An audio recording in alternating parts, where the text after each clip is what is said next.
Lecture number 10 modern physics. आज हम Bohr's quantization rule पढ़ेंगे। किसी एटम की स्टेबिलिटी उसकी स्टेट ऑफ क्वांटाइजेशन या उसकी एनर्जी को रिप्रेजेंट करती है। अगर एटम अनस्टेबल हो तो उसकी सबसे बड़ी वजह उसमें मौजूद नंबर ऑफ़ प्रोटॉन या नंबर ऑफ़ इलेक्ट्रॉन की तादाद का आपस में बराबर ना होना होता है। अगर एटम स्टेबल हो तो उसका इलेक्ट्रॉन एक सर्टन अलाउड ऑर्बिट के अंदर रेवोल्यूशन करता है, और अगर उस इलेक्ट्रॉन को ये रेवोल्यूशन बरकरार रखनी है तो फिर उसे उस ऑर्बिट की क्वांटाइज्ड एनर्जी को बरकरार रखना पड़ता है। नील बोहर ने डी ब्रोगली वेवलेंथ को यूज़ करके इलेक्ट्रॉन के सर्टन अलाउड ऑर्बिट की एनर्जी का एक क्वांटाइज्ड रूल बनाया, जिससे इलेक्ट्रॉन का ना सिर्फ क्वांटाइज्ड एनर्जी ऑर्बिट का साइज़ हमें पता चला, बल्कि उसकी वेव और पार्टिकल नेचर के एंगुलर मोमेंटम का भी हमें पता चला। और एक प्रिंसिपल सेट हो गया कि अगर हमें एटम के इलेक्ट्रॉन के ऑर्बिट का साइज़ यानी कि उसके नंबर ऑफ़ प्रोटॉन और नंबर ऑफ़ इलेक्ट्रॉन की बिना के ऊपर उसकी स्टेबिलिटी का हमें पता चलाना है, तो हम इस रूल को अप्लाई करते हैं तो हमें पता चल जाता है कि वो एटम स्टेबल है या अनस्टेबल है। पता ऐसे चलता है कि हम उसके इलेक्ट्रॉन को एज ए एग्जाम्पल सेट करते हैं, उसके ऑर्बिट का साइज़ पता चलाते हैं, उस ऑर्बिट का एंगुलर मोमेंटम पता चलाते हैं, और अगर हमें ये वैल्यू आपस में बराबर मिले तो फिर वो एटम स्टेबल होता है। इट मीन्स कि उसका उस ऑर्बिट का क्वांटाइज्ड एनर्जी का जो लेवल है वो बरकरार है। इस लेक्चर की दो इंटरप्रिटेशन है, एक फ़िज़िकल इंटरप्रिटेशन है, एक मैथमेटिकल इंटरप्रिटेशन है। चलें दोनों को डिस्कस करते हैं। इलेक्ट्रॉन पेयर के लिए हम एक लाइन लेते हैं। ये thick black line electron pair को रिप्रेजेंट कर रही है। डी ब्रोगली में हमने पार्टिकल की वेव नेचर भी पढ़ी और पार्टिकल नेचर भी पढ़ी। एक्चुअली ये मैटर वेव की बात मैं कर रहा हूँ। इसमें ये जो आपको रेड डैश लाइन नज़र आ रही है ये वेव है, और ये डॉटेड आपको जो लाइन नज़र आ रही है ये पार्टिकल नेचर है।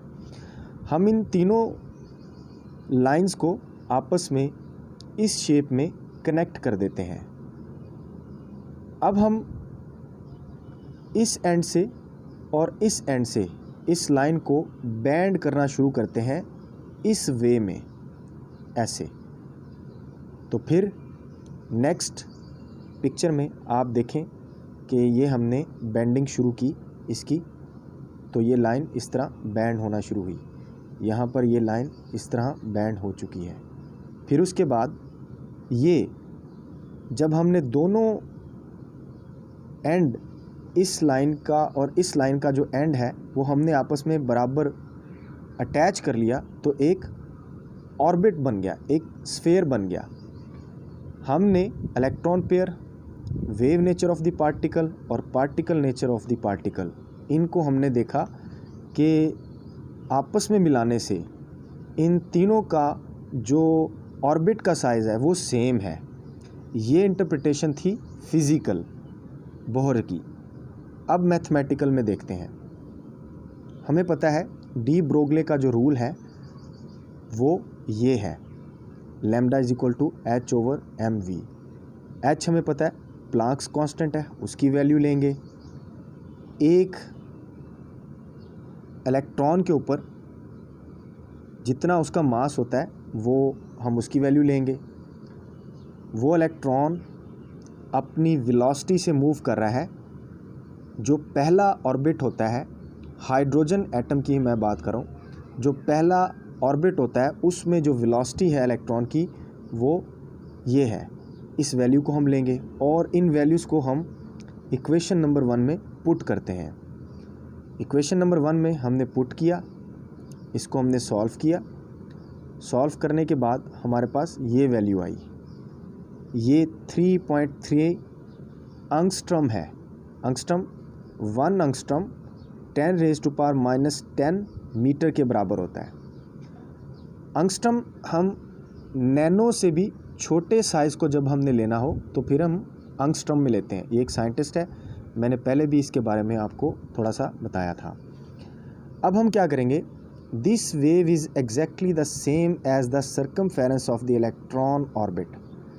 ये जो वेव आई है हमारे पास, वेव की जो वैल्यू आई है, ये इलेक्ट्रॉन के सर्टेन ऑर्बिट की वैल्यू के साथ मैच कर रही है। कैसे, यहाँ पर आप देखें कि हमें जो सर्कमफेरेंस है 2πr, इसमें अगर हम r radius of the first energy orbit of electron हम लेते हैं, उसकी वैल्यू हमें पता है 0.53 एंगस्ट्रॉम है।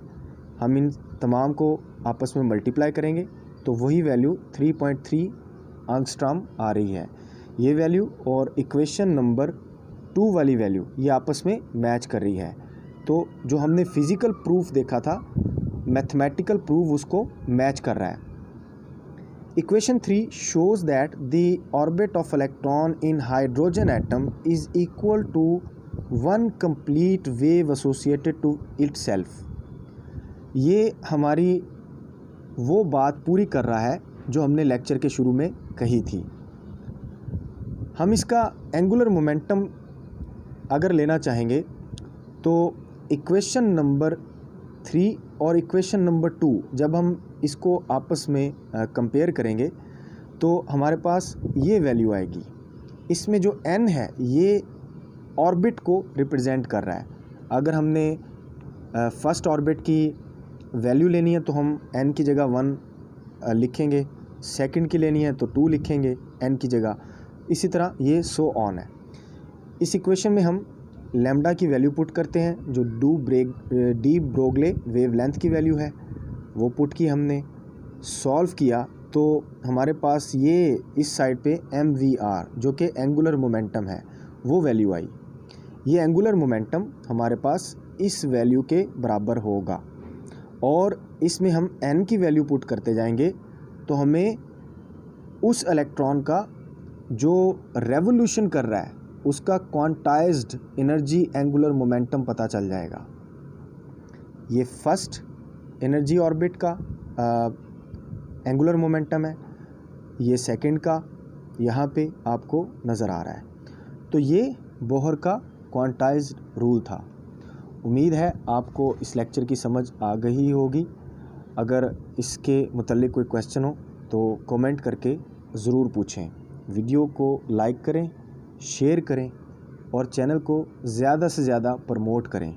बहुत शुक्रिया, मिलते हैं अगले लेक्चर में।